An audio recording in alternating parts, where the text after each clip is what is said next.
तिखट मीठ आणि हे लसूण अद्रकचं पाणी आहे, कांदा वगैरे सगळं, टमाटर याचं पेस्ट आहे, लसूण अद्रकचा पेस्ट आहे, जिराचा, आणि सगळी डाळ आपण जे दाखवली होती आधी अगोदर मिक्स केलेली ते आपण डाळ घोटून घ्यायची आहे.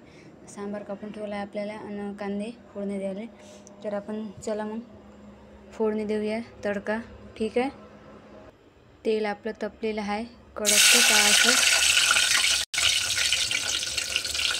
नंतर आपण हा पेस्ट टाकून घेऊ पुन्हा.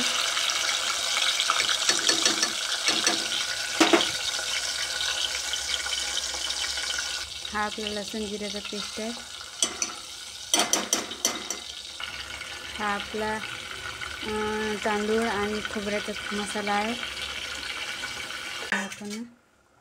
नंतर आपण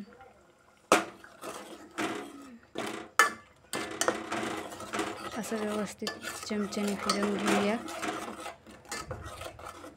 चमच्याने फिरवून घेतला हा मसाला आपल्याला चांगली लालसर तरी येतपर्यंत मस्त बड्यापैकी 5 ते 10 मिनटं शिजवून घ्यायचं आहे. चला तर मग आपण मसाला शिजवून घेऊया.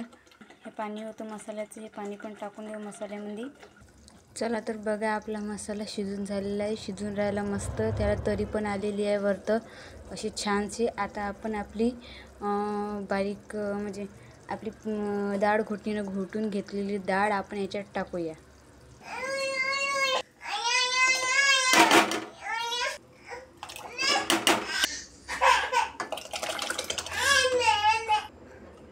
पाणी वगैरे आपण ॲड केलं आहे. आता बघून घेऊ डाळ भाजी अशी मस्तपैकी आपली छान मस्त डाळ भाजी झाली होणार आहे. आता याला फक्त 5 मिनटं उकळी येऊ द्यायची चांगली.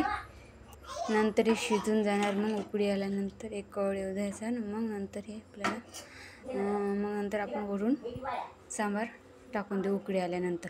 ठीक आहे. चला तर मग